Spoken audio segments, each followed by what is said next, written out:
तो बच्चों last class में हम लोगों ने डिस्कस किया the magnetic field due to ring on its axis. Okay, एक रिंग के कारण, रिंग एलिमेंट के कारण उसके एक्सिस पे मैग्नेटिक फील्ड क्या होगा ये हम लोगों ने कैलकुलेट किया था, निकाला था। We obtain the formula for that. तो ध्यान दीजिए उस पर, मैं थोड़ा सा ब्रीफिंग करता हूं उसको। जैसे मान लो ये रिंग रहा, दिस इज द रिंग,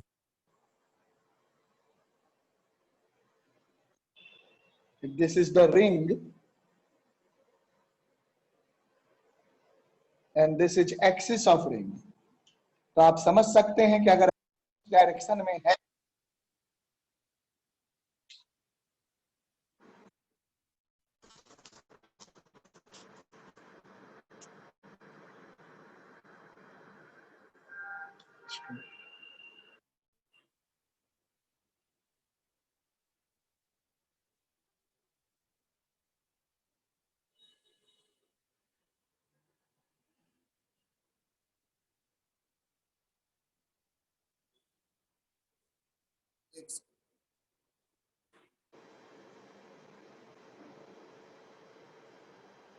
तो अगर एक्सिस आपका, देखो इधर ध्यान दो, आवाज जा रही है मेरी?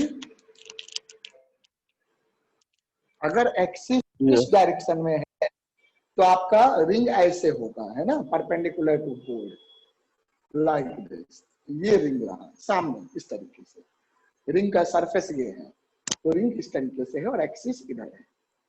तो इस रिंग का अगर मैं यहाँ पर एक एलिमेंट लेता हूँ, if I consider an element here, हमने करंट कैसे माना? करंट माना यूं आ रहा है, तो ऊपर में करंट कैसे है? इसी तरह से लिया था ना, एक बार देख लें। हाँ, तो ऊपर में करंट बाहर आ रहा है और नीचे में करंट अंदर जा रहा है। तो ऊपर में जो करंट का डायरेक्शन है वो बाहर की ओर है और नीचे में जो करंट का डायरेक्शन है वो अंदर की ओर। यही लिया था ना, एक बार मैं चेक कर लूं। आर का डायरेक्शन बना लें, आर ये रहा, ये आर वेक्टर रहा आपका, and this radius is a. Radius of the ring, जो रेडियस है रिंग का वो ए है, a is the radius of ring. तो ये चीज हम लोगों ने देखा था। तो चलिए आते हैं, इसके बाद क्या होता है वो देखते हैं। तो हमने क्या जाना कि यहाँ पर जो हमने आईडीएल एलिमेंट लिया था, आई इंटू डीएल, है ना, तो आईडीएल का डायरेक्शन ऊपर में कहाँ होगा? ऊपर में आईडीएल का डायरेक्शन बाहर की ओर होगा, है ना।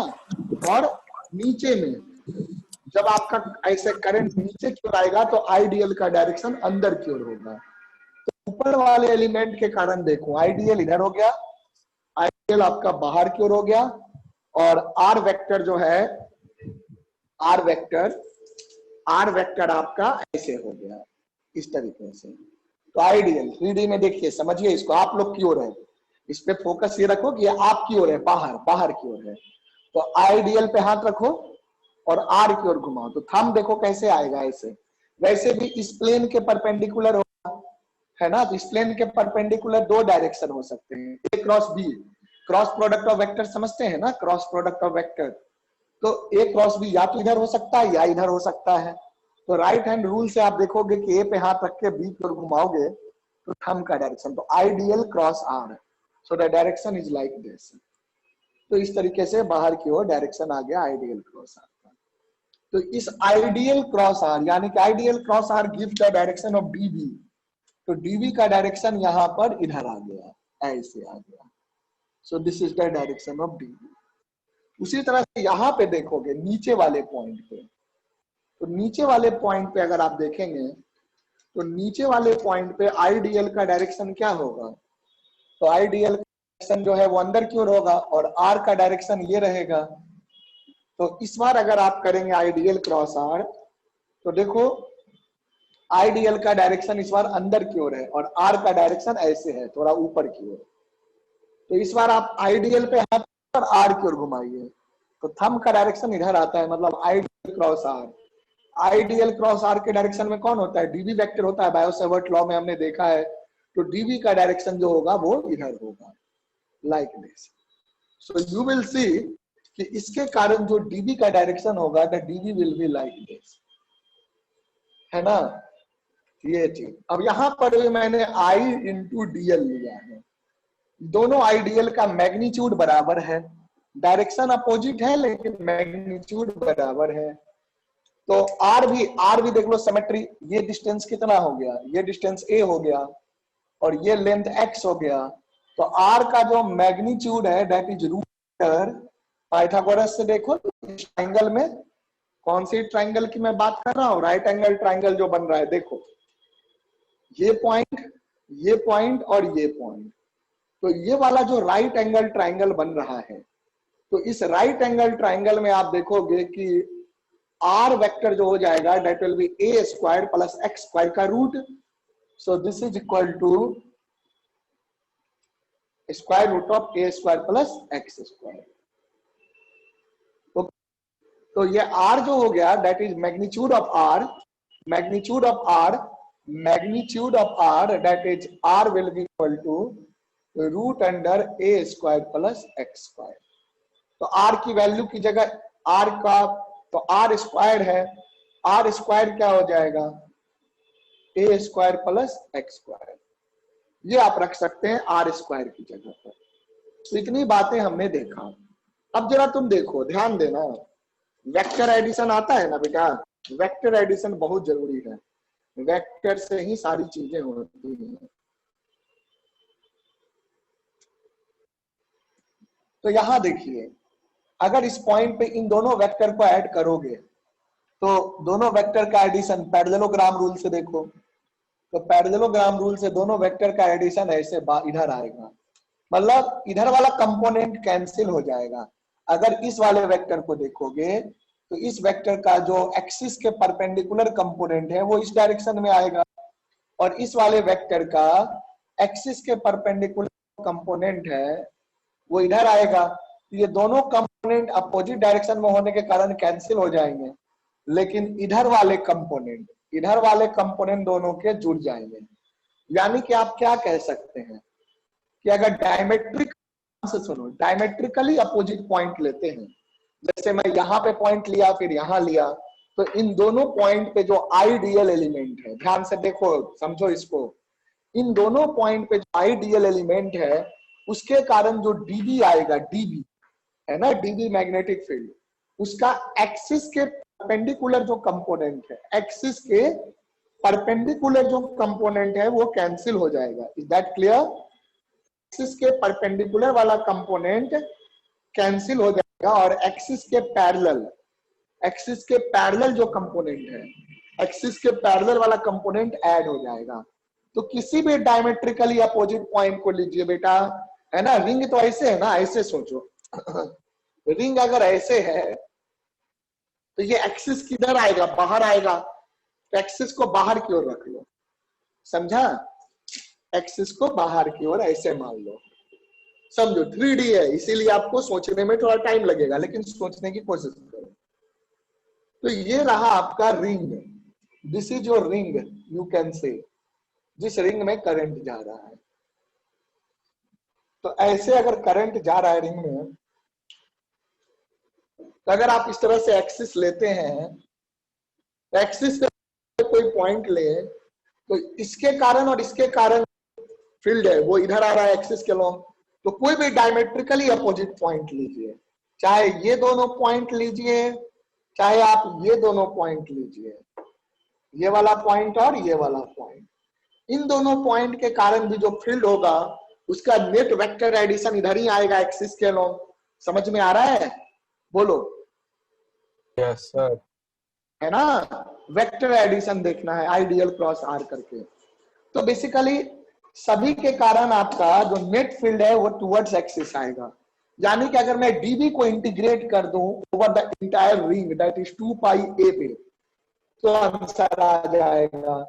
तो डीबी का इधर वाला कंपोनेंट कौन सा कंपोनेंट, पैरेलल टू एक्सिस, तो डीबी का पैरेलल टू एक्सिस कंपोनेंट क्या आएगा, तो मैंने माना कि ये एंगल थीटा लिया, तो ये एंगल थीटा है, तो ये 90 माइनस थीटा, फिर ये थीटा और ये 90 माइनस थीटा। तो अगर इस एंगल को आप थीटा मानेंगे तो ये एंगल हो जाएगा 90 माइनस थीटा। कंपोनेंट होता है एक कॉस थीटा, जहां थीटा एक्सिस के साथ एंगल होता है, यहाँ एक्सिस के साथ कितना एंगल बन रहा है, 90 माइनस थीटा, तो डीबी का एक्सिस के अलॉन्ग जो कंपोनेंट आएगा है ना, dB axis, that will B dB cos of 90 minus theta, cos of 90 minus theta, that is equal to dv sin theta। ठीक है, देखो मैग्नेटिज्म में वेक्टर का यूज होगा। बिना वेक्टर के अगर कोई मैग्नेटिज्म पढ़ाता है तो इसका एक ही मतलब है कि पढ़ाने वाले को मैग्नेटिज्म का एम भी नहीं आता है। सीधी सी बात है। अगर कोई कहता है नहीं हम बिना वेक्टर यूज किए मैग्नेटिज्म पढ़ाएंगे, है ना, समझ लो उसे मैग्नेटिज्म तो छोड़ दो, फिजिक्स का कुछ भी नहीं आता है। सीधी सी बात है। ओके, तो मूर्ख बनाता है जो भी बिना वेक्टर के मैग्नेटिज्म पढ़ाता है। इसका मतलब है कि आपको अगर मैग्नेटिज्म पढ़ने में अच्छा होना है मैग्नेटिज्म में, तो वेक्टर को कमांड करो। चाहे आप कोई भी स्टूडेंट हो, चाहे आप मैथ्स के स्टूडेंट हो या बायो के स्टूडेंट हो, वेक्टर आना एक कंपलसरी रिक्वायरमेंट है अगर आप फिजिक्स का कोई भी चैप्टर चाहते हैं, है ना। फिजिक्स के किसी भी चैप्टर में अगर वेक्टर का बिना यूज किए कोई टीचर पढ़ रहा है तो वो टीचर बेवकूफ बना रहा है, और कोई बच्चा पढ़ रहा है तो वो बेवकूफ बन रहा है। सीधी सी बात है। तो इसीलिए बेटा साफ साफ कह रहा हूं, वेक्टर को कमांड करो वरना फिजिक्स नहीं समझ में आएगा। ओके, वेक्टर के मेरे सारे लेक्चर्स आपको ऑलमोस्ट मिल जाएंगे, है ना, यूट्यूब पे। आप वहां से देख सकते हैं, किसी को जरूरत हो तो मुझसे मांग सकता है, चाहे वो क्रॉस प्रोडक्ट हो, डॉट प्रोडक्ट हो, एडिशन हो, कोई भी रूल हो, एक चीज को समझाया गया है। तो आप उसको करो, नहीं करोगे तो गड़बड़ हो जाएगा, जान लो। ओके, बिना वेक्टर नहीं पढ़ा जा सकता है, ये बिल्कुल फैक्ट है। आइए देखिए, तो डीबी साइन थीटा, अब जैसे कंपोनेंट ले रहे हैं, ऐसा फिजिक्स का क्वेश्चन नहीं है जहां कंपोनेंट की जरूरत ना पड़ती हो, जहां वेक्टर यूज हो हर एक क्वेश्चन में। तो कंपोनेंट का एक छोटा सा फॉर्मूला ए कॉस थीटा, जहां थीटा किसके साथ एंगल है, जिधर कंपोनेंट निकाले। तो इधर कौन सा, अब थीटा नाम से क्या मतलब है, थीटा तो रिप्रेजेंटेशन कर रहा है ना। अब तुम ए प्लस बी का होल स्क्वायर फॉर्मूला लिखते हो, मान लो फॉर्मूले में लिखते हो ए प्लस बी का whole square equal to A square plus 2ab plus B square, तो बताओ x प्लस वाई का होल स्क्वायर का फॉर्मूला क्या होगा, ए प्लस बी का होल स्क्वायर वाला ही तो फॉर्मूला यूज होगा। बोलो। Yes sir. अब ऐसा तो नहीं कि हर जगह ए बी ही लिखा रहे। अच्छा ये बताइए 2p प्लस 3q का होल स्क्वायर में कौन सा फॉर्मूला यूज होगा, 2p प्लस 3q के होल स्क्वायर में फॉर्मूला क्या यूज होगा, क्या दोनों बोलोगे। में से ए प्लस बी का होल स्क्वायर ही कर सकते हैं या फिर फॉर्मूला तो यही बोलोगे ना, ए प्लस बी का होल स्क्वायर। Yes sir. तो अब यहाँ सवाल ये कहा है कि सर ए और बी तो कहीं है ही नहीं, तो फिर हम ए प्लस बी का होल स्क्वायर कैसे यूज कर सकते हैं, है ना। जब ए और वेरिएबल बी है। कहीं है ही नहीं, ए और बी नाम दिया गया है, रिप्रेजेंटेशन। वैसे ही थीटा हम वहां बोले, आप बोलोगे थीटा तो सर ये है, तो कॉस थीटा की जगह आप साइन थीटा कैसे लिख दिए।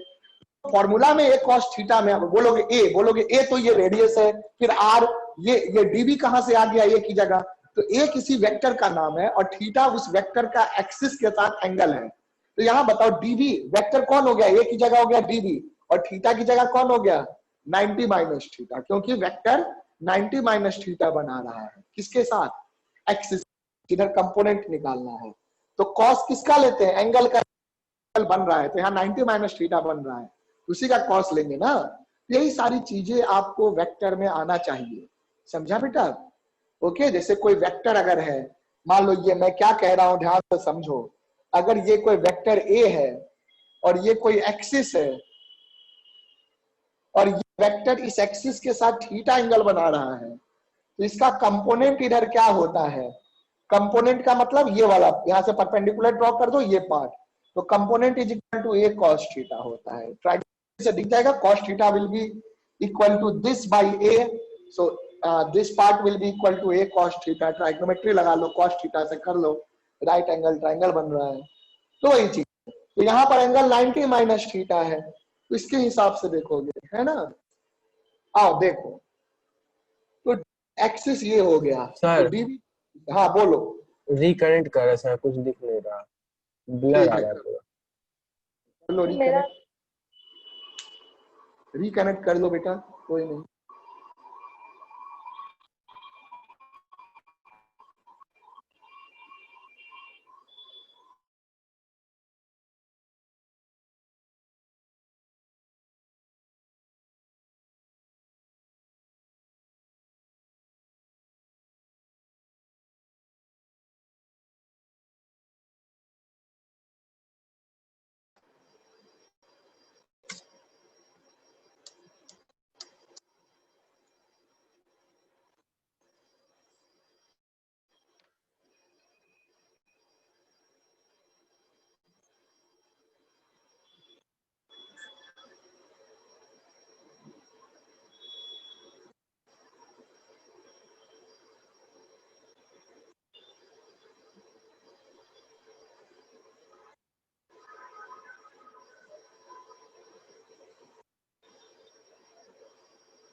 हाँ देख लो बेटा, अब ठीक है। हाँ सर अब आ रहा। ओके, तो आप देखेंगे B will be the net magnetic field, इसी डायरेक्शन में होगा, क्योंकि सबका वेक्टर एडिशन जो है इधर ही बनेगा। ओवरऑल कैसे बनेगा देख लो, मान लो एक्स है ना, वेक्टर के हिसाब से देखोगे तो मान लो ये एक्सिस है और ये दो वेक्टर आपके, तो ऊपर और नीचे वाला लिया तो वेक्टर ऐसा बना, ऐसे पूरा घूमता जाएगा, पूरा अलग अलग पार्ट लेंगे में, तो हर एक का मान लो ऐसे भी हुआ, एक डीबी इधर एक डीबी इधर, है ना। अब वो 3D में पे नहीं दिखता है, ऐसे मैं घुमा के दिखाऊंगा तभी हमेशा दिखेगा यही वाला पार्ट है ना। तो थोड़ा सा सोचो, तो ये डीबी और ये डीबी दोनों का इधर वाला कंपोनेंट ऐड होगा, लेकिन वर्टिकल वाला ये परपेंडिकुलर टू कंपोनेंट है वो कैंसिल हो जाएगा। तो हर जगह यही होगा, परपेंडिकुलर टू एक्सिस जो पार्ट है कंपोनेंट वो कैंसिल हो जाएगा। आइए देखिए, तो बी जो हो जाएगा that will be integration of dB axis, dB का एक्सिस के long component that is dB sine theta. अब ये थीटा तो कांस्टेंट है, फिर भी डीबी साइन थीटा क्या होता है देख लो, इसको मैं रिपीट कर रहा हूं, देखिएगा डीबी साइन थीटा। तो बेटा साइन थीटा, यहां से अगर आप साइन थीटा देखेंगे तो साइन थीटा विल बी, ये ट्रायंगल में साइन थीटा कॉस थीटा आता है ना ट्रायग्नोमेट्री में, तो साइन थीटा ये वाला हो जाएगा a divided by r, A by R. तो साइन थीटा हो गया a बाई r। तो डी की वैल्यू रख दो, dv क्या होता था बायो-सेवर्ट लॉ से हमने देखा था, dv mu naught I by 4 pi r square into dl cross r, और dl और r के बीच में 90 डिग्री एंगल था, तो ये हो जाता mu not sorry R cube लिया है ना, तो आर क्यूब, तो mu not I by I R square into dl, एक आर साइन 90, तो आर एक कट जाएगा आर स्क्वायर हो जाएगा, ये हो गया। Therefore dB sine theta, dB sine theta की वैल्यू क्या हो जाएगी, mu not I by 4 pi are cube, और साइन थीटा क्या था ए बाई आर, तो आर स्क्वायर ये रहा, ऐसे ही लिख दो into dl into A by R sine A by R. तो यहां से डीबी क्या आ गया, डीबी जो आ गया, dB was equal mu not I by pi are cube into A into dl, है ना, dB axis, dB sine theta, sorry dB sine theta ये आ गया। अब डीबी साइन थीटा का इंटीग्रेशन है, तो देयरफॉर बी जो हो जाएगा total B integration of this, तो कांस्टेंट्स को बाहर निकालो, mu not I A by 4 pi are cube into dl का इंटीग्रेशन 0 से लेकर पाई ए, तो 0 से 2 पाई है, तो 2 पाई ये हो जाएगा, तो ये क्या आ जाएगा mu not I into A upon 4 R cube into 2 pi ए, तो देखो 2 पाई कटेगा, 2 पाई और 4 पाई, तो बचेगा 2, तो ये कितना आ जाएगा mu not I into A square by 2 R cube, और आर क्यूब, आर की वैल्यू what is R, R equal to A square plus x square का पावर 1/2, तो क्यूब है, ये हो जाएगा A square plus x square का पावर 3/2, 1/2 का क्यूब किए तो 3/2 हो गया, समझा, बोलो। यही फॉर्मूला आ गया मैग्नेटिक फील्ड का, तो ये फॉर्मूला आ गया एक्सिस पे, तो एक्स की वैल्यू रखते जाएंगे और हमें आंसर मिलता जाएगा। अगर हमें पे फील्ड चाहिए, ध्यान से सुनो, सेंटर पे फील्ड चाहिए, तो सेंटर के लिए, सेंटर ऑफ रिंग के लिए, सेंटर के लिए एक्स की वैल्यू क्या होगी, what will be the value of x for centre of ring, 0 होगी, बोलो मेरा बेटा एक्स है क्या, पहले ये बताइए आप लोग, एक्स क्या है, क्या है यहां जो एक्स दिख रही है, एक्स क्या है बताओ, डिस्टेंस क्या है, डिस्टेंस फ्रॉम द सेंटर। कुछ तो नाम होगा ना, डिस्टेंस फ्रॉम द सेंटर, किसका डिस्टेंस, जिस पॉइंट पे फील्ड निकाल रहे हैं, तो P पे डिस्टेंस सर। फ्रॉम सेंटर है। तो ये बता, सेंटर से सेंटर के लिए अगर एक्स देखेंगे तो क्या होगा, X distance of centre from the centre क्या होगा, distance from centre to P। वो तो ठीक है, distance of from centre to P है एक्स। मैं अगर सेंटर पे फील्ड निकालना चाहता हूं, मेरा क्वेश्चन, मैं अगर सेंटर पे फील्ड निकालना चाहता हूं, X 0 हो उसके लिए जाएगा, एक्स की वैल्यू क्या होगी, 0। डिस्टेंस, एक्स की वैल्यू 0 होगी ना, डिस्टेंस फ्रॉम सेंटर 0 होगा ना, डिस्टेंस सेंटर से क्या होगा, बोलो, सेंटर का डिस्टेंस सेंटर से कितना होगा, 0 होगा। तो 0। अगर आप चाहते हैं सेंटर पे, तो एट द सेंटर फील्ड क्या हो जाएगा, चीज आप नोट कर चुके हैं लास्ट क्लास में, मैं रब कर दूं,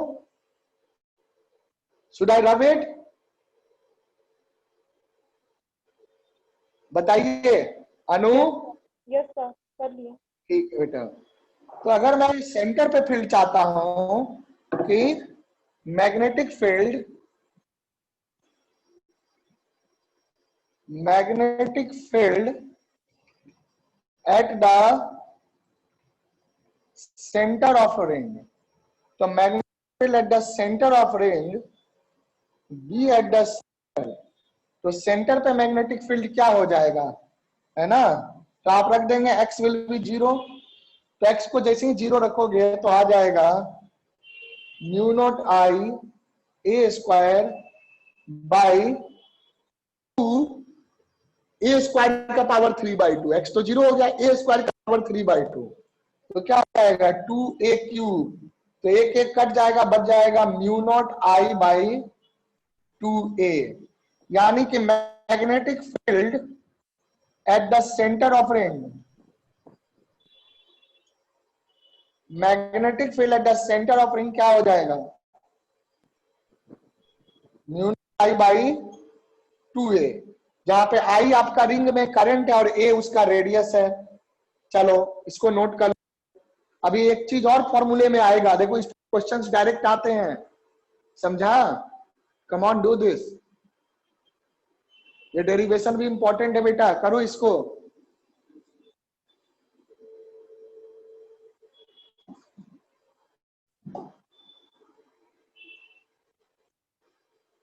हो गया बेटे,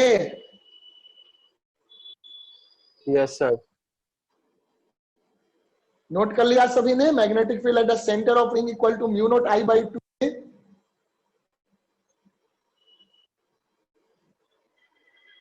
अब सुनो, इस एक ही टर्न लिया था, एक टर्न, यानी कि वायर एक ही बार ऐसे है, अगर वायर बहुत सारे ऐसे गोल गोल घूमे हुए हो तो हर एक वायर में करंट जाएगा ना, आई जाएगा, यस सर। बोलो, तो अगर n number of turns, if there are n number of ring, तो उस केस में क्या हो जाएगा, नोट में लिख लीजिएगा, है ना, इसको मैं रब कर रहा हूं पूरे को।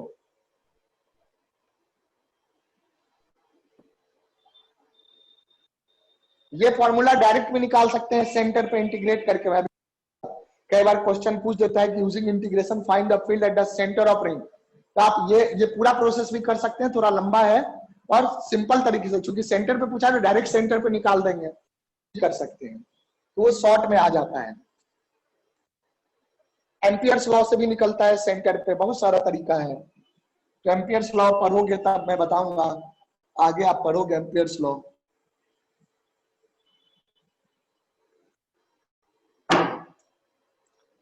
और नोट में लिखो, if there are n number of turns,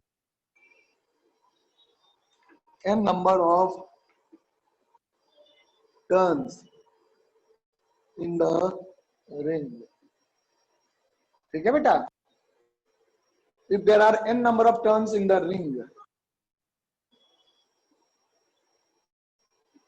magnetic field on the axis of ring, magnetic field on the axis of ring हो जाएगा म्यू नॉट एन आई, क्योंकि एन टाइम्स करंट बहेगा ना, I a square, upon 2a² plus x² to the power 3/2, याद कर लेना। And magnetic field at the center, ठीक है, उसी फॉर्मूले में n आ गया, इसमें भी n आ जाएगा, mu not n i divided a। Clear है? बोलिए, क्या ये बात क्लियर है? Yes sir. हाँ, बहुत अच्छी बात बेटा। चलो फिर आप लोग इसको कर लो, कंप्लीट कर लो बच्चे।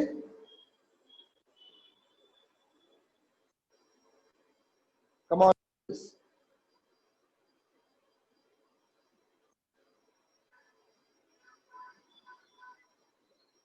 रिंग में मतलब n नंबर ऑफ टर्न्स हो, जैसे एक टर्न हो गया, फिर एक और टर्न हो जाए, ऐसे 2 टर्न हो गया, तो 2 टर्न हो गया क्या हो जाएगा? 2 आ जाएगा। अगर 100 टर्न्स हो जाएंगे तो 100 आ जाएगा। सभी में आई करंट बह रहा होगा, तो सब में I current total 100 I current हो जाएगा ना, इसलिए वो आ जाएगा। तो इस तरह से आप देखते हैं, तो नंबर ऑफ टर्न्स देखते हैं बेटा। याद रखिए, एक चीज और याद रखना नोट में, सिंगल टर्न वाले क्वाइल रिंग को हम क्वाइल कहते हैं, और मोर देन वन टर्न वाले, सॉरी, सिंगल वाले को लूप कहते हैं, मोर देन वन को क्वाइल कहते हैं। सिंगल टर्न रिंग जो होगा दैट इज कॉल्ड लूप। तो लूप का मतलब एक ही टर्न हुआ, ये वर्ड यूज होता है। और मोर देन वन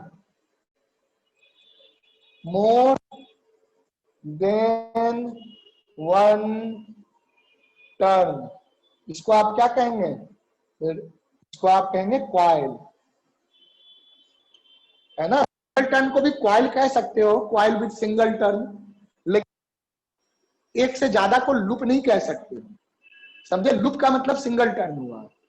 ओके, ये बात क्लियर है? बोलो। Loop yes sir. टर्न हुआ, और एक से ज्यादा टर्न अगर है तो उसको क्वाइल कहेंगे। एक टर्न वाले को भी क्वाइल कह सकते हैं, पर एक से ज्यादा टर्न को लूप नहीं कह सकते हैं, है ना। Generally more than one turn के लिए आपका क्वाइल यूज होता है, बातें आप याद रखोगे। चलो, तो magnetic field due to ring, ये आपने सीख लिया, है ना। अब आओ देखो, इंटीग्रेशन से इसे लूप या रिंग के सेंटर पे कैसे निकालेंगे मैग्नेटिक फील्ड, हो गया? तो मैं इंटीग्रेशन से बताता हूं, है ना। नोटेड डाउन बेटा, this one is done. Yes sir. Is this done? क्या? Yes, yes sir. चलो ठीक है, तो इसको मैं कर रहा हूं।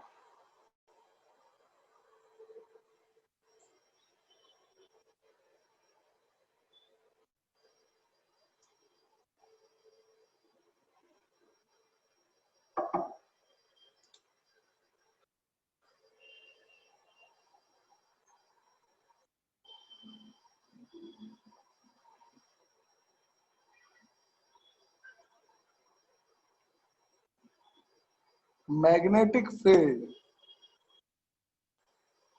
due to a ring at a current carrying ring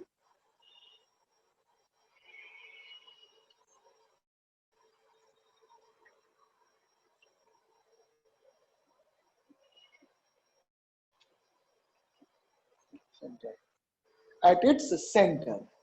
देखो बेटा, अगर बोर्ड में डेरिवेशन है तो जो पहले हमने किया था वो भी कर सकते हो। डेरिवेशन करोगे, एक्सिस पे निकालोगे, और एक्सिस पे निकालने के बाद क्या करोगे? x टू 0 रख दोगे। डिनोमिनेटर में जो आ रहा था square plus x² to the power 3/2, उसमें x की वैल्यू को आप 0 रख दोगे। तो x को 0 रखने ही से आपको क्या आएगा? जैसे बेटा x को 0 रखेंगे, उससे क्या आएगा? बोलो मेरा बच्चा, उससे सेंटर पे आ जाएगा फील्ड, आएगा ना सेंटर पे फील्ड। Yes sir. वो कर सकते हो, लेकिन वो स्टेप थोड़ा लंबा है। अब हम देखो, अगर डायरेक्टली सिर्फ सेंटर पे पूछ रहा है, एक्सिस पे नहीं पूछ रहा है, so there is no need to find the magnetic field at the axis. हम directly using the Biot Savart law. तो आओ देख, ये रिंग ले लो, एक रिंग कंसीडर कर लीजिए। आइए, let us consider a ring. तो देखना, ये हमने रिंग कंसीडर किया, ये यू रिंग कंसीडर किया, हमने रिंग कंसीडर किया। अब ये रिंग है, मान लो ऐसे करंट, ये रहा करंट, ठीक है, this is the direction of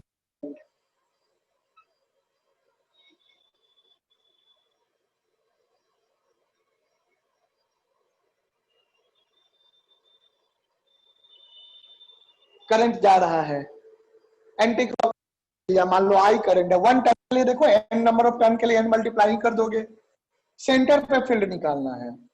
तो कहीं भी हम देख सकते हैं, कहीं भी ले लो आईडीएल, चलो यहाँ पे आईडीएल ले लेते हैं। आईडीएल छोटा सा लेना है, तो स्ट्रेट लाइन यहाँ पे आईडीएल ले लो। तो आईडीएल का यहाँ पे डायरेक्शन क्या होगा, ये रहा डायरेक्शन,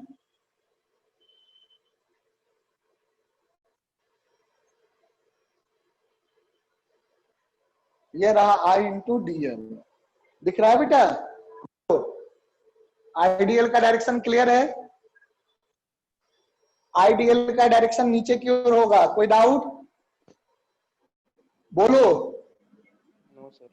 बताइए।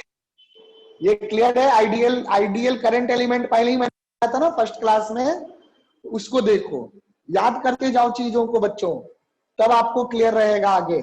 तो आइडियल का डायरेक्शन इधर हुआ। अच्छा, हमें फील्ड कहाँ निकालना है? सेंटर पे। तो आइडियल तो लाइक ए पॉइंट ऑब्जेक्ट है, तो उससे आर क्या हो जाएगा? आर का डायरेक्शन इधर हो जाएगा, हो जाएगा। तो इस बार देखो, आर का डायरेक्शन किधर है? आर का डायरेक्शन इधर है, this is the direction of R, and I dl का डायरेक्शन नीचे है, आइडियल का डायरेक्शन नीचे है। तो इस बार आप क्या करेंगे? एंड रूल, थोड़ा मुझे इधर घूमना पड़ेगा तब आएगा, ऐसे। तो राइट हैंड रूल अप्लाई करिए। I dl, so I dl cross R, I dl पे हाथ रखो, क्रॉस आर हम का डायरेक्शन, बोलिए भाई। क्रॉस प्रोडक्ट पता है ना, वेक्टर में क्रॉस प्रोडक्ट होता है, ये मालूम है? Yes sir. सभी को? अभिलेष पता है ना ये क्रॉस भी कैसे निकलता है? देवेश पता है सर, पता है sir. Do you know? Yes sir. हाँ, तो हम क्रॉस प्रोडक्ट की बात कर रहे हैं। बायो-सेवर्ट लॉ में आता है ना डीएल क्रॉस आर, तो डीएल क्रॉस आर करना पड़ेगा ना। देखिए रितिका, आपको मालूम है ना? Ritika, yes sir. बेटा वेक्टर में क्रॉस प्रोडक्ट और डॉट प्रोडक्ट आता है, क्रॉस प्रोडक्ट पता है ना? Yes sir.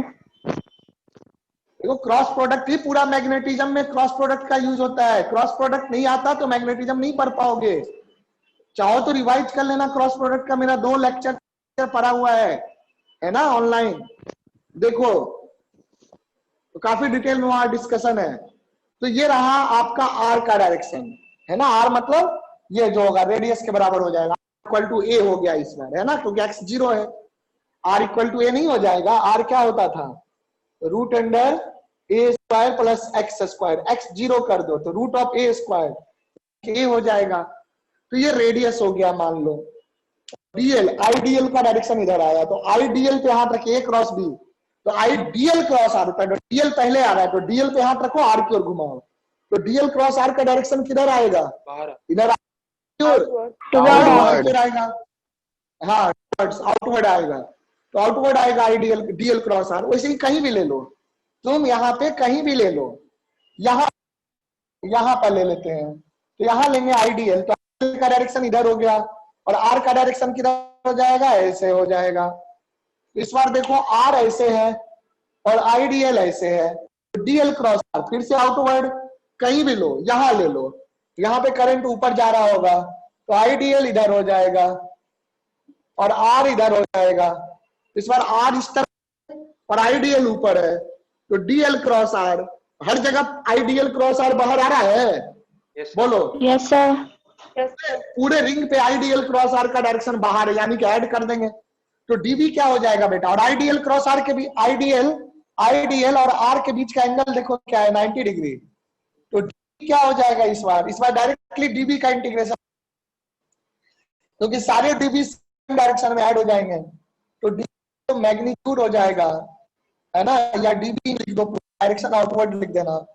So that is mu not I, ऐसे लिख देना सीधे, since dB equal to mu not I 4 pi a cube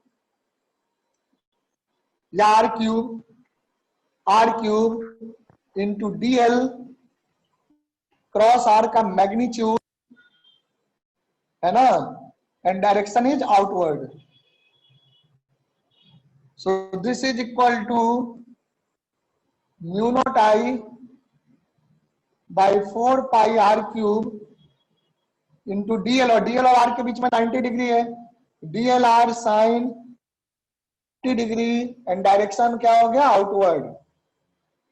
okay, since into r, r तो एक कट जाएगा, एक आर कट जाएगा, स्क्वायर बनेगा, since r equal to a, therefore dv will be equal to mu not I by 4 pi a square. देखो ध्यान से देखना, mu not I 4 pi a square sine 91 हो गया इंटू डीएल, ये आ गया, ये आ गया, यहां देखो, therefore b will be integration of dB, और integration of dB mu not I by 4 pi a square बाहर आ जाएगा, mu not I by 4 pi a square बाहर आ गया, integration of g dl 0 to 2 pi ए, तो 2 pi mu not I by 4 pi a square into 2 pi ए, तो ये क्या आएगा? 2 पाई कट जाएगा, एक कट जाएगा, तो क्या बचेगा? यहां से बच जाएगा b equal to mu not I by a, और डायरेक्शन क्या है? Outward. आउटवर्ड। ओके, डायरेक्शन देखना बहुत आसान है, अभी सिखाऊंगा, पहले इसको कर लो। डायरेक्शन बस राइट हैंड रूल, जिधर करंट जा रहा है दायां हाथ घुमा दो, अंगूठा देगा, thumb will give you the direction of magnetic field. It's very easy, come on do it. तो देखो कितनी आसानी से प्रूफ हो गया, कितनी आसानी से प्रूफ हो गया।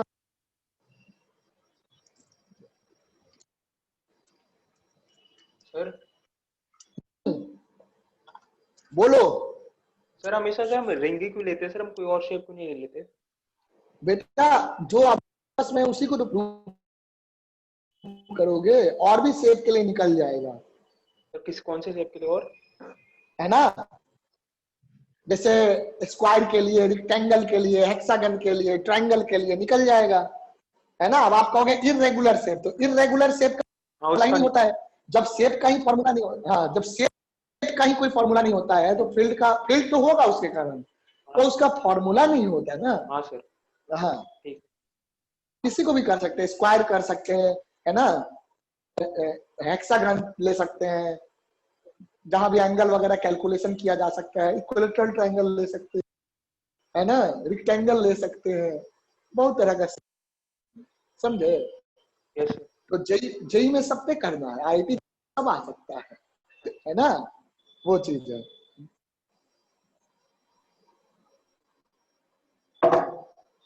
सर अगर सर सेंटर से थोड़ा सा ऊपर निकाले सर, वो सेंटर पे तो पता चल गया सर, अगर थोड़ा उससे ऊपर देखे तो? नहीं निकालेंगे बेटा, निकालना कैसे? है, मतलब नहीं निकाल सकते हैं सर? नहीं निकालना है ना, that is not in your syllabus, निकाल बट जरूरत नहीं है, वो आईटी में भी नहीं पूछेगा, ठीक है? ठीक है सर। हेलो, हाँ सर, हाँ सुन रहा बेटा, हूँ। वो नहीं, हाँ वो नहीं पूछेगा। Is that clear? वैसे डायरेक्शन हर जगह क्या होगा? हर जगह बाहर ही होगा, अंदर में हर जगह डायरेक्शन बाहर होगा, वो बायो सेवर्ट लॉ से आप देख सकते हैं, है ना, वो चीज है। हाँ, जैसे अगर करंट एंटी क्लॉकवाइज है तो डायरेक्शन हर पॉइंट पे बाहर, फील्ड अलग अलग होगा। हम निकाल सकते हैं, ऐसा नहीं है कि आप निकाल नहीं सकते यहां से r/2 डिस्टेंस पर या पोजीशन पे निकाल सकते हैं, but that is not in syllabus. Okay, तो जो Yes, sir. सिलेबस में है ही नहीं उसको क्यों पढ़ेंगे, हम्म, है ना बेटा। चल, इस तरह के क्वेश्चन मुझसे बहुत से बच्चे हो, टीचर्स हो, मुझसे पूछते रहते हैं कि कहाँ कैसे निकलेगा, बट बेसिकली क्या है, हमें जरूरत ही नहीं है ना, we don't need that, Okay, sir. है ना। चलो, और यहाँ तो मुझे आपको सिखा सिलेबस है वो समझाना है ना, अपना ज्ञान तो नहीं दिखाना है। Yes, चलो, sir. हाँ, कई बार कुछ टीचर जिनको पता होता अपना ज्ञान दिखाने के चक्कर में बच्चों का ज्ञान खराब कर देते, है ना, Yes, sir. तो दैट इज नॉट नीडेड। चलिए, आइए करिए, ये हो गया। यहां भी अगर n नंबर ऑफ टर्न्स होगा तो म्यू नॉट ni/2a हो जाएगा formula. The formula will be mu ni/2a। Come on do this. हो गया सर। हाँ चलो, अच्छी बात है। अब डायरेक्शन देखो, direction of magnetic field due to ring, due to wires, हमने पढ़ा था लॉन्ग वायर के कारण पढ़ा था डायरेक्शन। तो लॉन्ग वायर के कारण क्या करते थे, थंब करंट के डायरेक्शन में रखते थे। यहाँ पे थंब करंट के डायरेक्शन में हाथ को कर्ल करेंगे, है ना, और थंब देगा फील्ड का डायरेक्शन। अलग अलग जगह रूल को यूज करने का तरीका अलग है, ठीक है। चलो, आइए जानते हैं।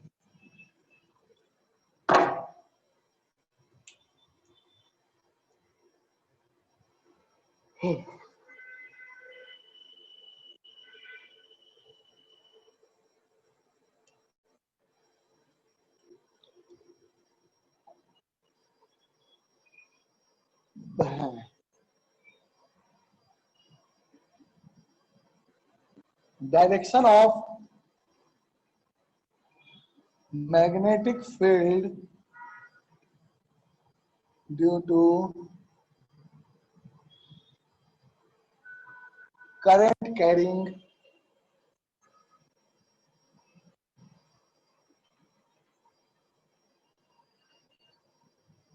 circular, direction of magnetic field due to current carrying circular loop। देखो, तो direction of magnetic field due to current carrying circular loop क्या होगा, ध्यान दीजिएगा, है ना। तो एक्सिस और सेंटर की बात कर रहे हैं, या in the plane of the ring. ये रूल किसके लिए है, axis of ring, center of ring और in the plane of ring, plane of ring, है ना। इन सभी के लिए डायरेक्शन इसी तरह से निकलेगा। एक्सिस ऑफ रिंग पे अगर हम फील्ड का डायरेक्शन देखना चाहते हैं, सेंटर ऑफ रिंग देखना चाहते हैं, या सेंटर छोड़ के भी कोई और पॉइंट लेना चाहते हैं in the plane of ring, plane का मतलब रिंग के प्लेन में, centre is also a point in the plane of ring बेटा, है ना।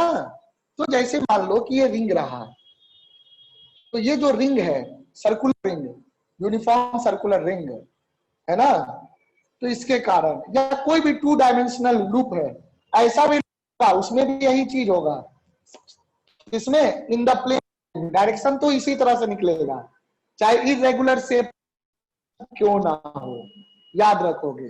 तो बस सीधा सा आप क्या देखोगे बेटा, क्लॉकवाइज या एंटी क्लॉकवाइज। अगर एंटी क्लॉकवाइज डायरेक्शन में करंट है, ध्यान दीजिए, if the current is in the anti clockwise direction, current is in the anti-clockwise direction, then everywhere in the plane of direction of field will be outward। किधर होगा, outward। कैसे देखेंगे, तो देख लो, पहला केस हम देख,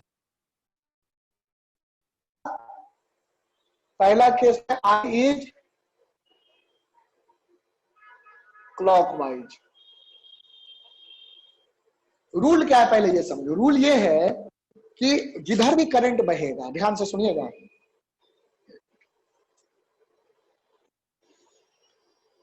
बहुत बोलना पड़ता है ना मैग्नेटिज्म में आने के लिए, तो कई बार सिर दर्द हो जाता है। रुको बताएंगे। हाँ, तो मान लो ये लूप है, जैसे ये सर्कुलर लूप है, इसमें करंट ऐसे बह रहा है, तो आप अपना right hand, you will use your right hand, right hand को लेंगे और ये जो पाम है, पाम को आप घुमाएंगे, हाथों को घुमाएंगे करंट के डायरेक्शन में। तो देखो यहाँ पे करंट एंटी क्लॉकवाइज है, तो एंटी क्लॉकवाइज हाथ घुमाया, तो थंब का जो डायरेक्शन है वो क्या देगा? मैग्नेटिक फील्ड का डायरेक्शन देगा, है ना। करंट ऐसे बह रहा है तो हाथ में ये डायरेक्शन होगा मैग्नेटिक फील्ड का, है ना। जो हमारे वाले केस में एक्सिस पे जो हमने देखा था ना, तो ये आपका करंट बह रहा था, तो हमने हाथ को यूं घुमा, तो हाथ को घुमाओ और आंसर निकल जाएगा। ये रहा करंट का डायरेक्शन। अगर करंट यूं है, ऐसे करंट है, ध्यान से देखो, हाथ को यूं घुमाओ करंट के लोग, फील्ड का डायरेक्शन इधर होगा। अगर करंट क्लॉकवाइज है, तो हाथ को क्लॉकवाइज घुमाइए, तो थंब का डायरेक्शन कितना? इनवर्ड, तो इनवर्ड होगा। लेकिन यहां देख लो, आई सॉरी यहां एंटी क्लॉकवाइज है ना, I is clockwise, anti clockwise, एक second, I is anti clockwise, I is anti clockwise, तो उस केस में हाथ को घुमाइए एंटी क्लॉकवाइज देगा, यानी कि हर एक पॉइंट पे मैग्नेटिक फील्ड क्या होगा?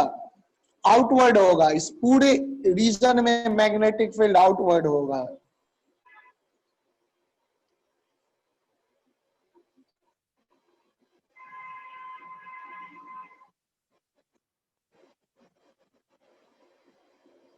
फिर अंदर कैसा आउटवर्ड होगा? पूरे रीजन में बेटे मैग्नेटिक फील्ड आउटवर्ड होगा। अच्छा, अंदर वाले रीजन में, रिंग के अंदर के हर एक पॉइंट पे, in the surface of the, है ना, in the plane of the ring, magnetic field dot, बेटा डॉट का मतलब आउटवर्ड था ना, तो b is outward, b is outward, b means magnetic field is outward. Is that clear बेटा? Magnetic field is outward. अब देखो तो दूसरे नंबर पे देखो तो, दूसरे नंबर पे आई इज क्लॉकवाइज। अगर आई क्लॉकवाइज है, बताओ का डायरेक्शन क्या होगा? मैग्नेटिक फील्ड का डायरेक्शन क्या होगा? इनवर्ड। इनवर्ड हो जाएगा इस केस में। So you draw like this, so carrying loop and the current is in the clockwise direction, current is in the clockwise direction. बेटा देखो आई का डायरेक्शन क्लॉकवाइज है, सो इस बार राइट हैंड को clockwise घुमाइए। You have to use the right hand. Be careful. Left-handed person should be careful. है ना, left hand करोगे तो उल्टा डायरेक्शन रहेगा। देखो लेफ्ट हैंड करने पे अब बाहर आ रहा है ना, और राइट हैंड करने पे डायरेक्शन अंदर आ रहा है। देखो एक का थंब इधर और थंब उधर है, तो दोनों का डायरेक्शन उल्टा है। राइट हैंड नहीं यूज करना है, राइट हैंड यूज करना है। तो राइट हैंड के अंदर क्यों आ रहा है?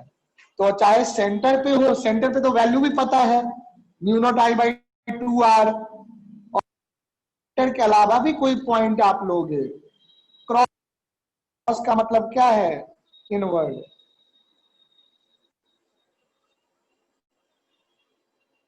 सो magnetic field is inward, clear? So B is inward.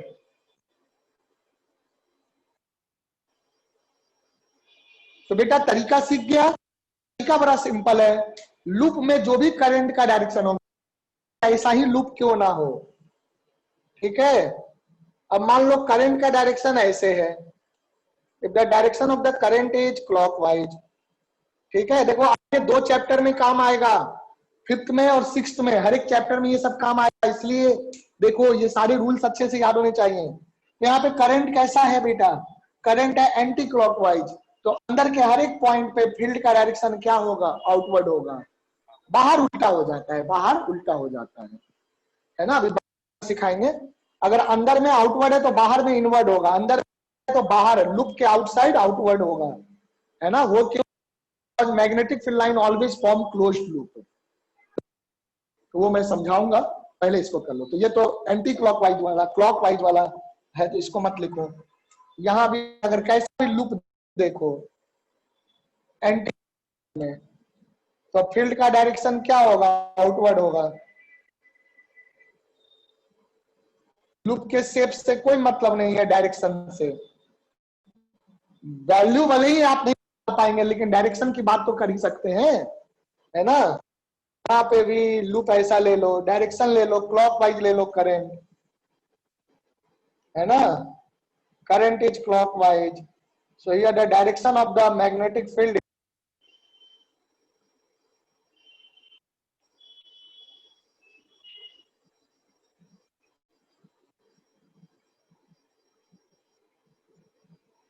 Direction of the magnetic field is किधर होगा?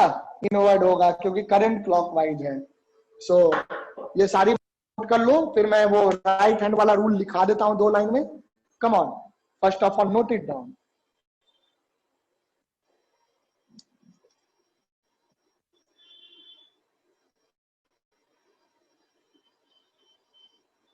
सर हाँ बोलो बेटा। सर इसमें सर थर्ड केस भी आ सकता है जिसमें सर लूप से करंट ही पास नहीं कराएंगे सर, फिर तो कुछ होगा ही नहीं इसमें, वो भी मेरा तो। बच्चा, जब करंट ही पास नहीं होगा तो बताओ, मैग्नेटिक फील्ड तो करंट के कारण होता है, तो करंट नहीं है तो फील्ड भी नहीं होगा। हाँ सर। हम फील्ड की बात तभी ना करेंगे। हाँ, मान लो आप पार्टी दे रहे हैं, तो पार्टी दे रहे हैं तो ठीक है, पार्टी देने में आपको हो सकता है आपके कुछ friends vegetarian, if all are vegetarian तो क्या खिलाओगे? वेज खिलाओगे। If all are non vegetarian, non veg खिलाओगे। मिक्स है तो दोनों खिलाओगे। कोई ना आए तो, कोई ना आए तो कुछ खिलाना ही नहीं पड़ेगा। तो वही बात है ना। हाँ, कुछ खिलाना ही नहीं पड़ेगा, पैसे ही नहीं खर्च होंगे उस केस में। तो यहाँ वही चीज है, जब करंट ही नहीं होगा तो फील्ड क्यों होगा? फील्ड जीरो हो जाएगा। करंट होगा तभी तो फील्ड के डायरेक्शन बात करेंगे, है ना। हाँ सर। बोलो। हाँ, तो इस बात को ध्यान रखना है। चलो, obviously when the current will be zero, if there is no current there will be no field.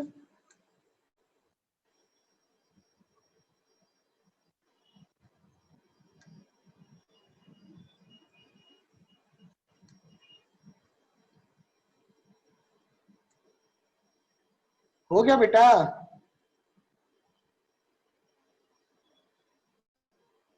Yes, sir. का हो गया? should I move ahead now?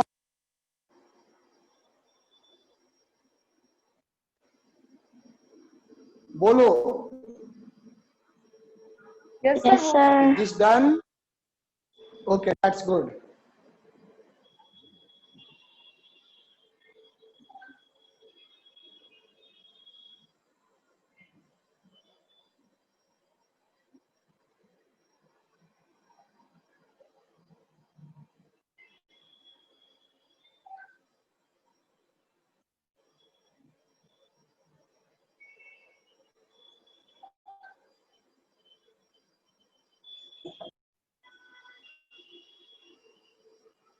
यहां तक आप समझ गए। इससे रिलेटेड बहुत सारे क्वेश्चन आपके हो सकते हैं। अब हम लोग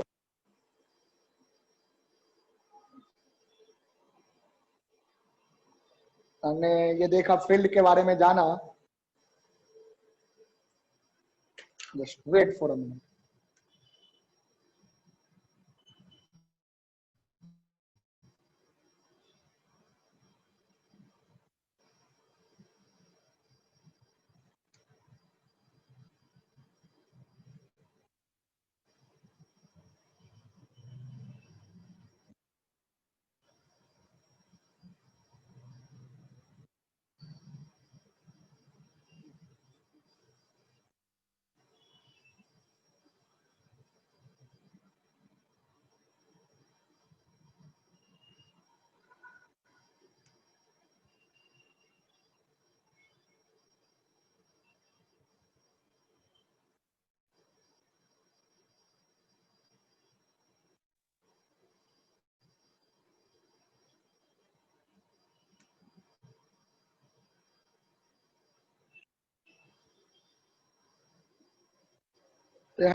अब जैसे फील्ड लाइन, अब इसकी बात करते हैं, फील्ड लाइंस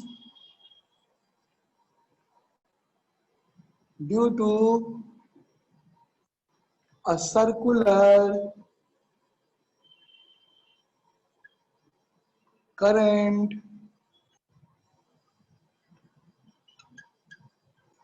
कैरिंग लूप,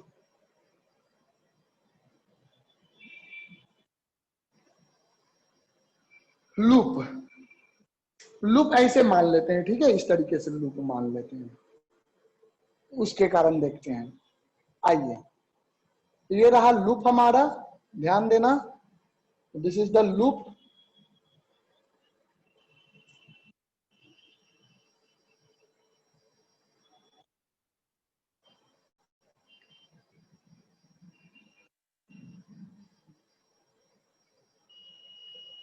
देखो बेटे, तो लूप है ना, ये डॉट का मतलब अंदर वाला पार्ट और ऐसे बाहर आ रहा है ऐसे, ठीक है, लूप है। तो इस लूप के कारण चलो मैं मान लेता हूं करंट इस तरह से है, अगर मैं ऐसे सामने से देखूंगा तो मुझे करंट एंटी क्लॉकवाइज दिखाई देगा, तो हाथ ऐसे करिए, तो फील्ड डायरेक्शन इधर होगा, तो फील्ड डायरेक्शन इधर होगा, तो थंब के अलोंग, यानी कि this is the magnetic field, direction of magnetic field axis पे इधर होगा, चाहे पीछे भी लेंगे तो भी ऐसे ही होगा, कहीं भी लो ऐसे होगा, है ना। सो this is the magnetic field line passing through centre, centre से पास वाला, सेंटर के ऊपर देखो हर एक पॉइंट पे ऐसे, इसके बाद फिर ऐसे होगा, मैग्नेटिक फील्ड आएगा लाइक दिस, है ना, यहां के बाद ऐसे आएगा लाइक दिस, है ना, ये घूम के सर्कल बनाएगा ऐसे, सर्कल मतलब क्लोज लूप बनाएगा, जरूरी नहीं है ऐसे। जब हम करंट के पास आ जाएंगे, के बिल्कुल पास आ रहे हैं, तो वायर के पास आएंगे तो फील्ड ज्यादा हो जाएगा,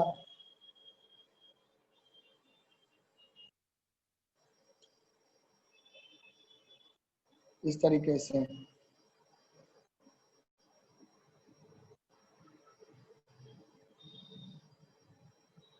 नहीं, ये तो ठीक है ऐसे, है ना। तो इस तरीके से मैग्नेटिक फील्ड लाइंस बनेंगे, उसी ऊपर भी बनेंगे बेटी, like this magnetic field lines, like this magnetic field lines, this, इसको मैं मिटा देता हूं, ऐसे बनेंगे magnetic field lines,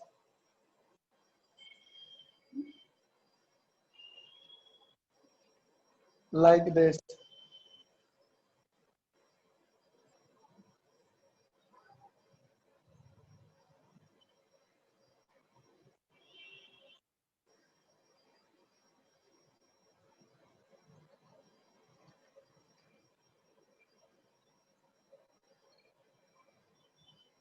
like this, है ना।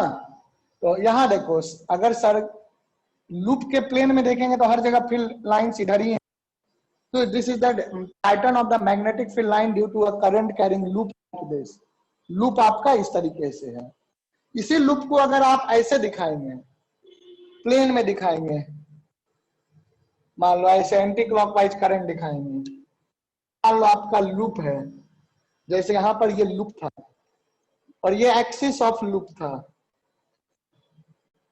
इस बार एक्सिस ऑफ लूप क्या हो जाएगा, बाहर हो जाएगा, आउटवर्ड, तो एक्सिस के लॉन्ग फील्ड होगा, ऐसे देखो राइट हैंड रूल से देखिए, फील्ड का डायरेक्शन किधर होगा, इधर होगा, तो इसको बनाओ ऐसे, है ना, इस तरीके से अंदर में हर पॉइंट पे फील्ड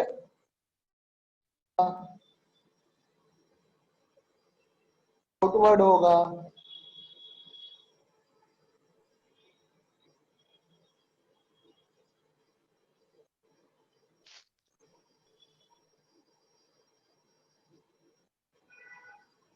लेकिन अगर हम बाहर की बात करें, देखो यहां से फील्ड लाइन ऐसे निकला, निकल के आपको फील्ड लाइन की प्रॉपर्टी पता कि field line always forms closed loop, field line क्या बना, field lines always form closed loop, तो यहां से जब फील्ड लाइन निकलेगा बाहर की ओर, तो ऐसे घूम करके बाहर, तो यहां से अंदर से, लूप के अंदर वाले एरिया से, लूप के अंदर वाले एरिया से अगर फील्ड बाहर आ रहा है, तो ये घूम करके लूप के बाहर वाले रीजन से क्या जाएगा, अंदर जाएगा ना।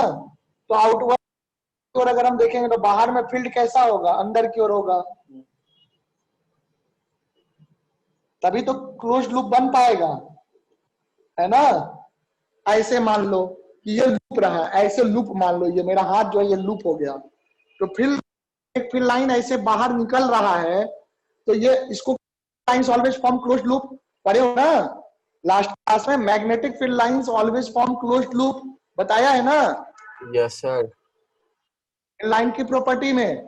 तो जो हाँ सर। बाहर निकला उसको क्लोज्ड लूप बनाने के लिए, देखो क्लोज्ड लूप बनाने के लिए ऐसे यहां पे क्या होगा, अंदर जाना पड़ेगा तब बनेगा, बनेगा ना।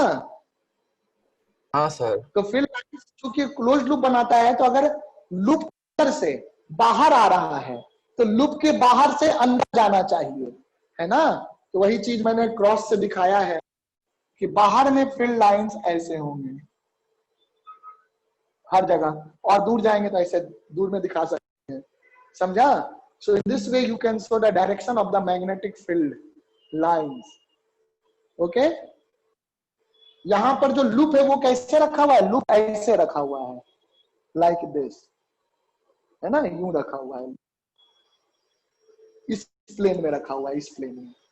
चलो note, direction of the magnetic field due to a circular current carrying loop, direction क्या लिख लोगे, magnetic field due to circular current carrying loop, लिख चुके हो, लिख चुके हो सभी कोई। Yes sir. Direction of magnetic field, direction of magnetic field लिख लीजिए, मैं बोल रहा हूं, direction of magnetic field due to a circular current carrying loop. चलो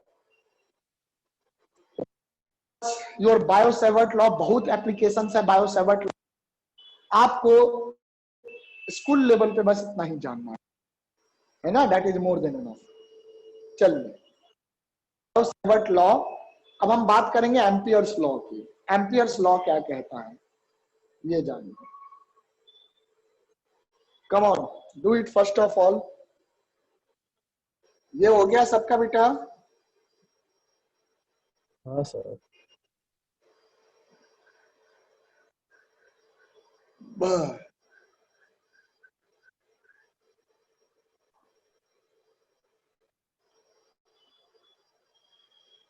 यस सर, हो गया। चलिए फिर एम्पियर्स लॉ जानते हैं, द नेक्स्ट रूल लॉ, इसको एम्पियर्स सर्क्यूटल लॉ भी कहते हैं।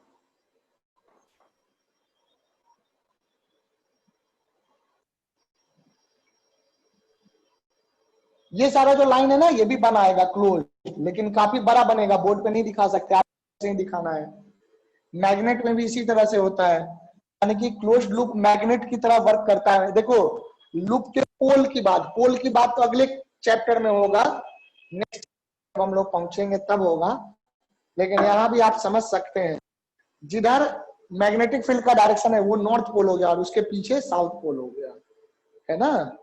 नॉर्थ पोल से निकलता है, साउथ पोल से अंदर जाता है, इस तरह से कर सकते हो। सर हाँ हेलो, सर ये कैसे पता लगा आपको नॉर्थ से, सर ये जो आपने बताया सर इसका लॉजिक क्या है? रूल रूल रूल उसका भी रूल है, पता लगा, उसको भी ऐसे ही देखते हैं। करंट अगर ऐसे जा रहा है clockwise, right hand rule, current के डायरेक्शन में हाथ घुमाओ तो थंब देगा नॉर्थ का डायरेक्शन, अच्छा थंब बताएगा नॉर्थ को, और थंब के पीछे होगा साउथ को। ठीक है सर, रूल से पता चलता है बेटा, हर एक चीज जो है ना रूल से पता चलेगा, ओके। ठीक है सर। चलो पूरी बात चैप्टर नंबर 5 में होगा, तो हम लोग वहीं पे बात करेंगे। आइए, so next we are going to study Ampere's circuital law.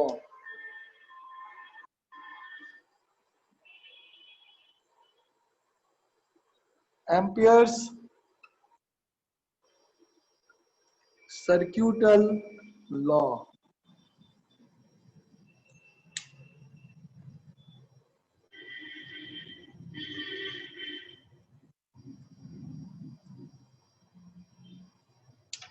Sir हाँ बोलो। सर सर्क्यूटल मतलब क्या होता है सर? सर्क्यूटल मतलब सर्किट, सर्किट के लिए यूज होता है ना, सर्किट से वर्ड आया है सर्क्यूट। मोस्टली इसको एम्पियर्स लॉ के नाम से ही जानते हैं। This is also known by the name amperes circuital law, है ना। और सर्किट, सर्क्यूटल वर्ड किसके लिए यूज हुआ है? सर्किट के लिए, है ना।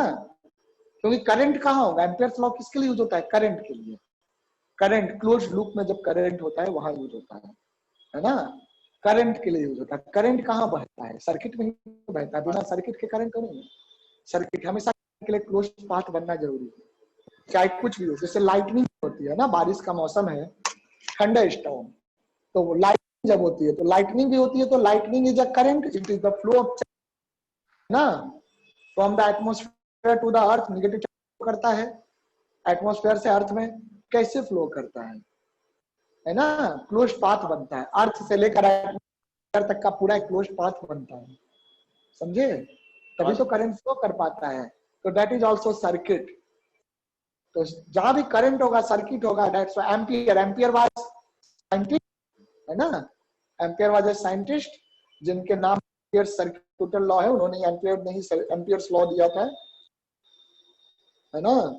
हाँ सर। चलिए बढ़ते हैं।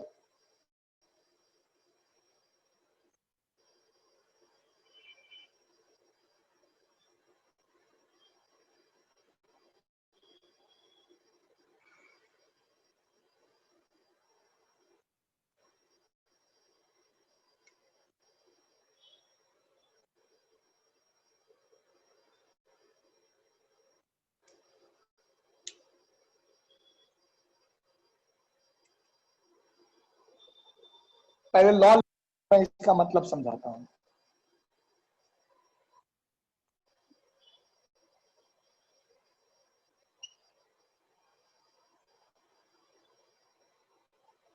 एम्पियर्स लॉ और एम्पियर सर्क्यूटल लॉ एक ही चीज है।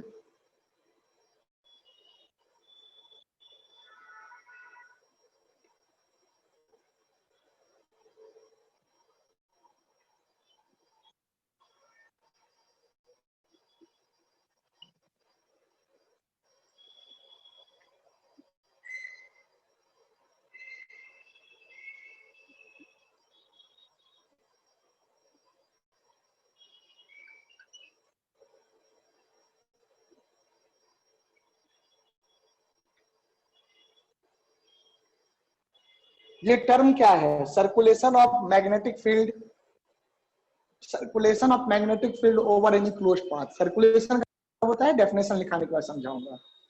Amperes law states that the circulation of magnetic field over any closed path, है ना, is equal to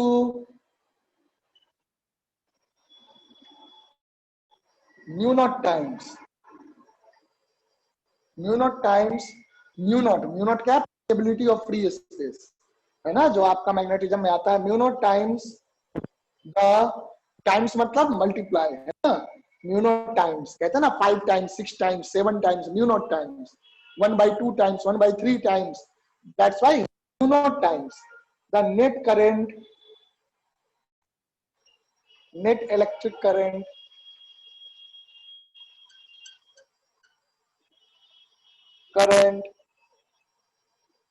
enclosed by the loop.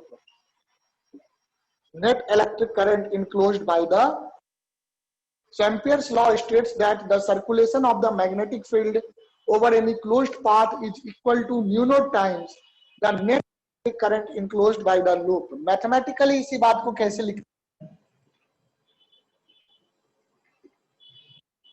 Mathematically circulation of magnetic field का मतलब होता है closed integral over a path. तो उसका मतलब that is B dot dl. देखो यहां भी आ गया वेक्टर और डॉट प्रोडक्ट, देख रहे हो, अभी क्रॉस डॉट प्रोडक्ट आ गया आपके पास। B dot dl closed integral of, closed integral मतलब ओवर, डीएल मतलब लेंथ, तो closed integral over the length को ही सर्कुलेशन कहते हैं। इसका मतलब डिटेल में समझाऊंगा। Equal to mu naught times current enclosed by the loop, mu naught times net electric current enclosed by the loop, तो आई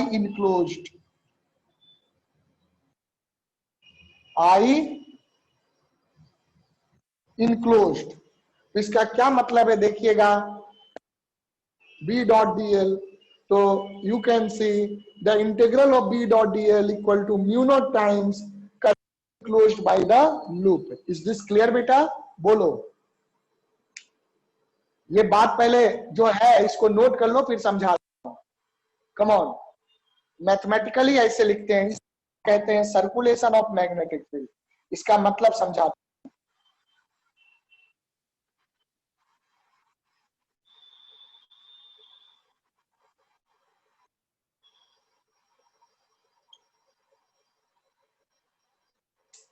This is called circulation of magnetic field. What is the meaning of this term?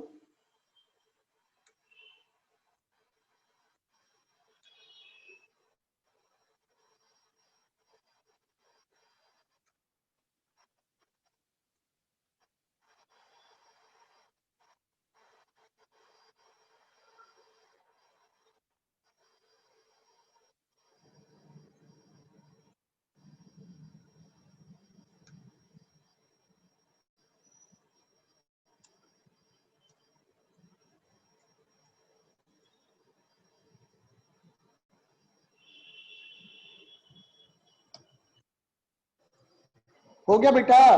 बोलो, note कर लिया? हाँ Come sir, on. राजी, हो गया sir. हो गया note? Yes, sir. Yes sir. अब देखना, राइट हैंड रूल यहां भी यूज होगा। राइट हैंड रूल पूरे मैग्नेटिज्म में बहुत इंपॉर्टेंट है ना? You will see at least 20 places where you can use right hand rule, तो यहां भी यूज होगा, है ना? इसलिए केयरफुल रहिए, क्योंकि पूरा क्रॉस डॉट बेस्ड है, तो यहाँ यूज होता है। तो इसको अब सर्कुलेशन का मतलब समझो। सर्कुलेशन का मतलब हो गया लाइन इंटीग्रल। इसको सर्कुलेशन ऑफ मैग्नेटिक फील्ड को ऑफ मैग्नेटिक फील्ड भी कहते हैं। लाइन का मतलब पाथ पे। जैसे मान लो ये देखो, जो लूप ले रहे हो ना, the loop over which you apply the Ampere's law is called Amperian loop, वो भी लिख लो। तो the loop, closed loop on which apply, जैसे गॉसियन सरफेस है ना, वैसे एम्पीरियन लूप होता है।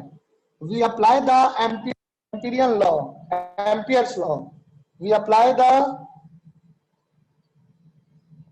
Amperes law is called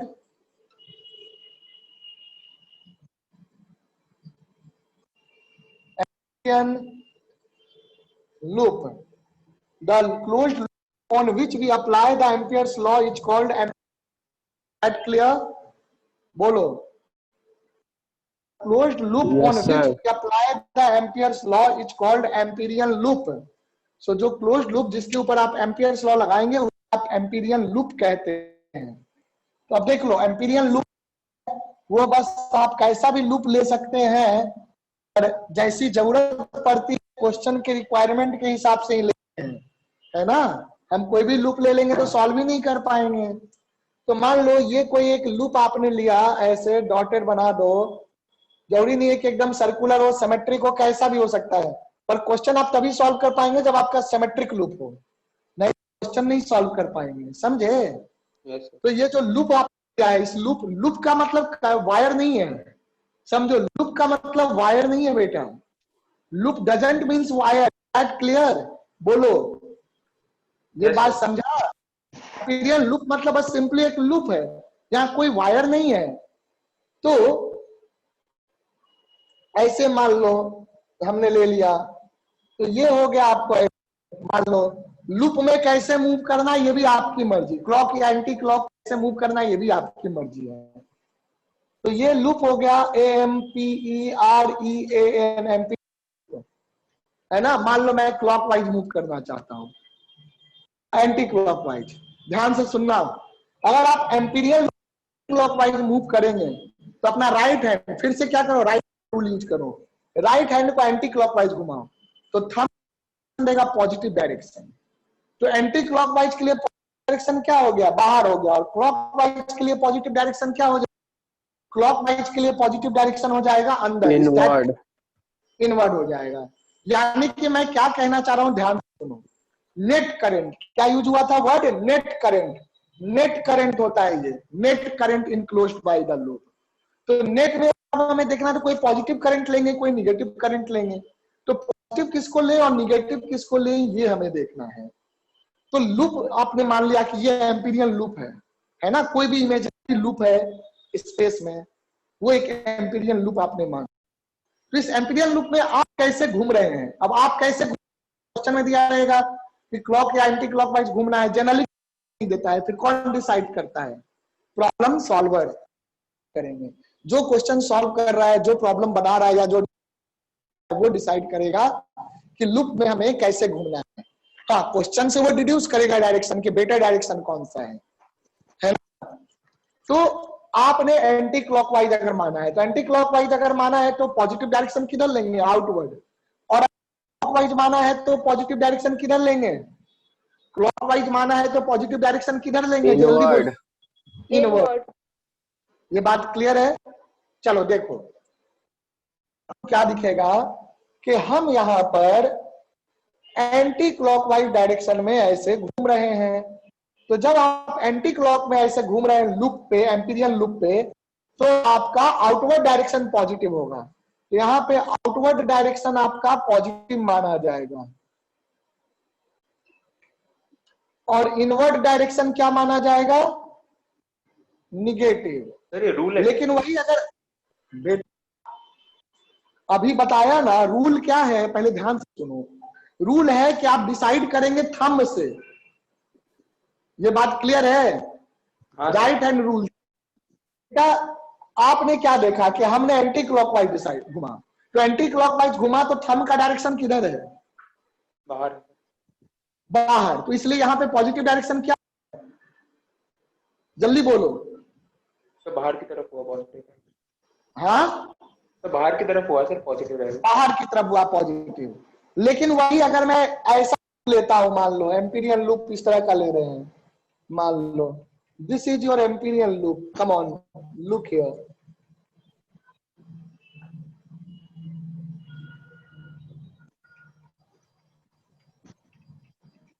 like this. तो ये एम्पीरियल लूप है, तो ये एम्पीरियल लूप है। अब इस एम्पीरियल लूप में आप क्लॉकवाइज घूम रहे हैं, मान लो एम्पीरियल लूप में जो आप घूम रहे हैं वो कैसे घूम रहे हैं, क्लॉकवाइज।